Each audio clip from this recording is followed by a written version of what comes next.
Rindu yang terhalang ego. Rindu datang sebab ia inginkan sebuah pertemuan. Rinduku masih tertuju pada seseorang yang sama. Rindu ini masih untuk kamu yang pergi meninggalkanku.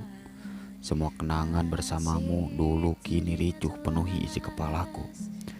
Rasanya ada yang hilang dari hari-hariku setelah tak lagi bersamamu. Kebiasaan-kebiasaan yang kita lakukan bersama kini tak lagi dapat terulang. Tempat yang dulu kita kunjungi bersama kini terasa hampa. Kisah singkat antara kau dan aku tak akan mungkin terulang. Kita telah berada di lembar kertas yang berbeda.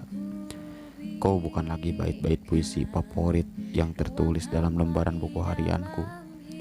Sedangkan aku bukan lagi tokoh spesial yang selalu kau lukis dengan kanvasmu. Kau dan aku kini benar-benar telah menjadi dua manusia asing. Bahkan kita sama-sama mencari cara untuk saling menghindar. Egoku dan egomu tak ada di titik temu perdamaian. Hingga akhirnya benih cinta yang tumbuh pun kini gugur tak lagi bersemi.